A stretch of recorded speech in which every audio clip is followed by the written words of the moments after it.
The Ukrainian army made another substantial gain over the weekend. It retook the eastern city of Lyman just hours after Russia illegally claimed it as part of its sham referenda. CNN's Nick Payton-Walsh and his team were on the ground there just moments after the Ukrainian president confirmed Russia had moved out. Nick, give us the latest. Yeah, Brianna, we're the first television crew into Liman to see the devastation caused by this onslaught back and forth, but also see how ghostly empty it was and hear from locals the possibility that some Russian troops did in fact manage an orderly withdrawal roughly at about the same time that their commander-in-chief, Russian President Vladimir Putin, was standing on a stage and rallying people towards victory, signing pieces of paper declaring where I'm standing and Liman falsely to be part of Russian territory. An extraordinary paradox there that goes to the heart, perhaps, as why this is such a strategic defeat for Russia. Here's what we saw.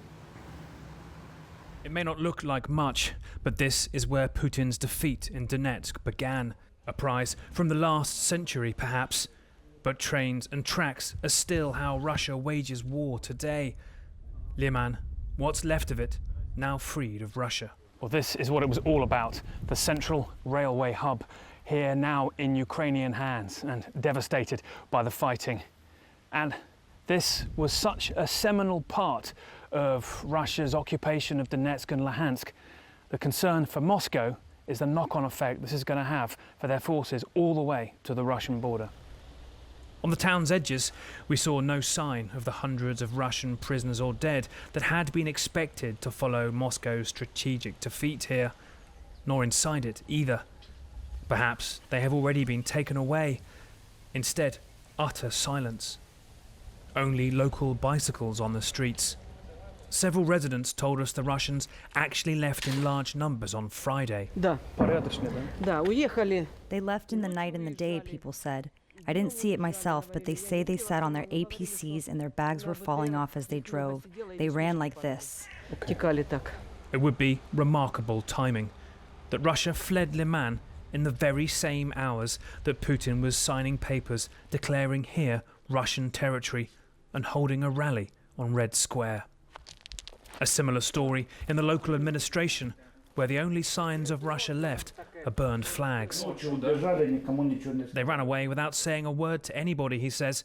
It was bad. No work, no gas, no power, nothing.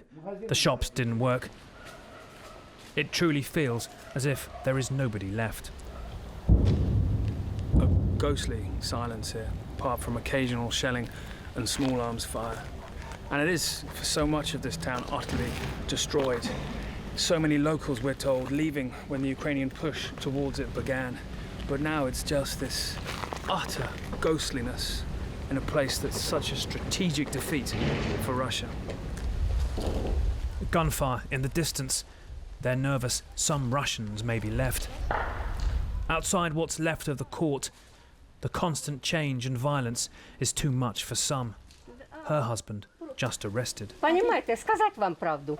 Шапку снимаешь, шапку одеваешь. Шапку снимаешь, шапку одеваешь. Что це за жизнь? 72 года, 73-й год. Я не могу спокойно, как крыса в подвале. С подвала вылазить. Сказать, а что ж это такое? Только вы же это не покажете, понимаете? Вы это не покажете. Вчера Украина зашла, проверила документы. Забрала мужчину, пропал мужчина. Мужчина пропал. Вот это зора дело. Зора дело. Шапки одно, шапки снимают. А люди страдают, блин. Одни бьют, другие бьют. А мы плачем.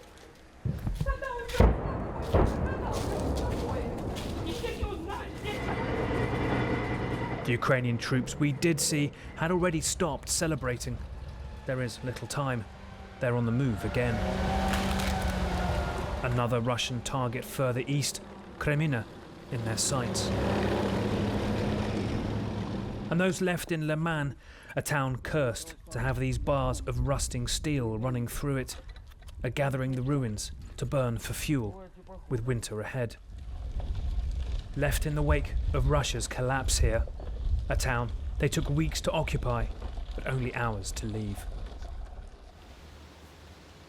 Now, the staggering military defeat, that's seeing a knock-on effect already towards Russia's borders, as you heard there. But there's political consequences too. Open bickering amongst Russia's elite, criticism in the Russian state media even, and even now remarkable comments from the Kremlin spokesperson saying that they are still discussing with the local populations of the areas of Zaporizhia and Kherson that they occupy exactly how much of those areas, in their mind, are now Russian territory. Utter disarray, frankly, from their political standpoint and their military one too, and also suggestions of Ukrainian progress on the southern front as well. Startling days ahead and just behind us here. Brianna? Yeah, certainly are. Nick Payton-Walsh, thank you for that report.